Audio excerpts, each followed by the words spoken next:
پاکستان میں اسلامی قانون کی بات جب ہم کرتے ہیں تو اس سے مراد لا آف لینڈ یعنی پولیٹیکو سوشو اکنامک لا کو اسلامی بنانا ہے، نہ کہ پرسنل لا، مثلاً میرج اینڈ ڈیورس یا انہیریٹنس لا وغیرہ کو۔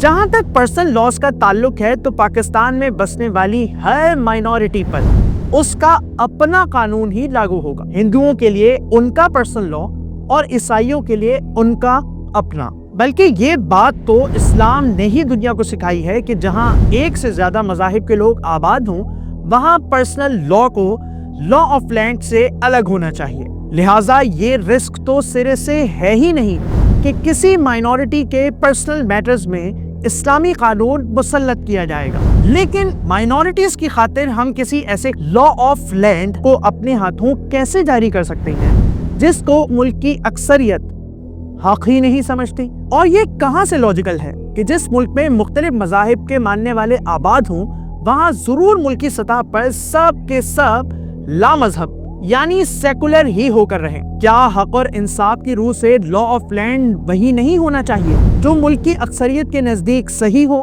تو پھر مسلم میجورٹی والے ملک پاکستان میں آخر اسلامی قانون ہی لا آف لینڈ کیوں نہ ہو؟ مائنورٹیز کو پاکستان کا کوئی نہ کوئی لا آف لینڈ تو بہرحال گوارا کرنا ہے۔ اگر یہ قانون اسلامی ہو تو اقلیتوں کے حقوق کی حفاظت غیر اسلامی قانون سے زیادہ اچھی ہوگی۔ وہ اس طرح کہ اسلامی قانون میں مائنورٹیز کے کم از کم حقوق یہ ہیں: مذہبی آزادی، مذہبی تعلیم اور لٹریچر کی پبلشنگ، قانون کے اندر مذہبی بحث کی اجازت، عبادت گاہ کی حفاظت، اپنا پرسنل لا، سول اور کرمنل لاز میں مسلمانوں کے ساتھ برابری، مسلمانوں جیسا حکومتی برتاؤ، معاشی میدان میں مسلمانوں کے برابر مواقع۔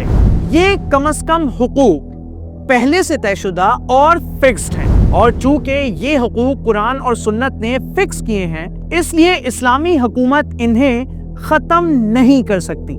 ختم کیا، حکومت ان میں کوئی کمی تک نہیں کر سکتی۔ حتیٰ کہ اگر دنیا کے کسی دوسرے حصے میں مسلمانوں کا قتل عام بھی شروع ہو جائے تب بھی بدلے میں اسلامی حکومت اپنے ملک میں مائنورٹیز کے ان منیمم رائٹس کو چینج نہیں کر سکتی۔ کیا مائنورٹیز کو اپنے حقوق کی حفاظت کی اس سے زیادہ بڑی اور مضبوط گارنٹی کسی سیکولر قانون میں مل سکتی ہے؟